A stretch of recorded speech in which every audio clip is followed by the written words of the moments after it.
The Al-Qaeda network is a global network. They've got cells all over the world. And there's no reason for us to believe at this stage that this operation is about to end. A far more appropriate way to look at it is this is a very good beginning to what's likely to be a long struggle. We will hold those who harbor terrorists, those who provide sanctuary to terrorists, responsible for their acts. If you're going to provide sanctuary to the likes of Osama bin Laden, you are then going to accept the responsibility, in our eyes, for any acts he commits against the people of the United States of America, and you will face the full wrath of the people of the United States of America. And I think this morning, in the fate that has befallen the Taliban, there's proof positive. If anybody has any questions about whether or not we're determined to carry through on that threat, all they have to do is go visit Afghanistan today and interview members of the Taliban, if they can find any. He has served his fellow citizens with wisdom and humanity and a sense of duty that have won him the admiration of millions throughout the world. On this inauguration day, all Afghans can be proud that their new democracy is led by a man of honor, decency, and vision.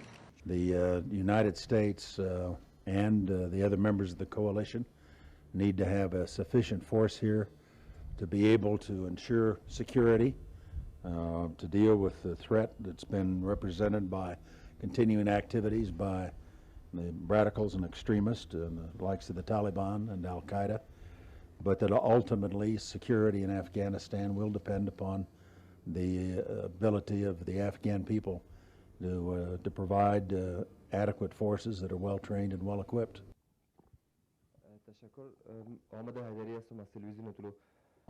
We believe, as I think most people do, that a government has an obligation to control its sovereign territory, to make certain that that territory doesn't become a safe haven or a sanctuary for especially terrorist groups intending to do harm to others. And I would expect that Pakistan will certainly fulfill that obligation.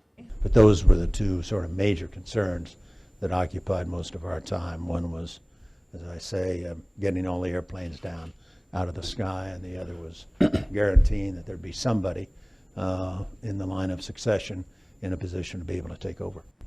I'm convinced a key part of our success in terms of preventing further attacks against the United States. I think we saved thousands of lives by what we were doing. I think it's one of the great success stories, especially with respect to NSA, how they put the program together and developed the capability. One of the great success stories of American intelligence, and maybe someday it'll all be told. 3 people were waterboarded, not dozens, not hundreds, 3. And the one who was subjected most often to that was Khalid Sheikh Mohammed, and it produced phenomenal results for us. I would argue that the policies we put in place back in those days that were available to us and were utilized over time, and I've seen some comment to this effect from current officials of the government, helped produce, for example, the intelligence that allowed us to get Osama bin Laden. That it was out of the enhanced interrogation techniques that some of the leads came that ultimately produced the result when President Obama was able to send in SEAL Team 6 to kill bin Laden.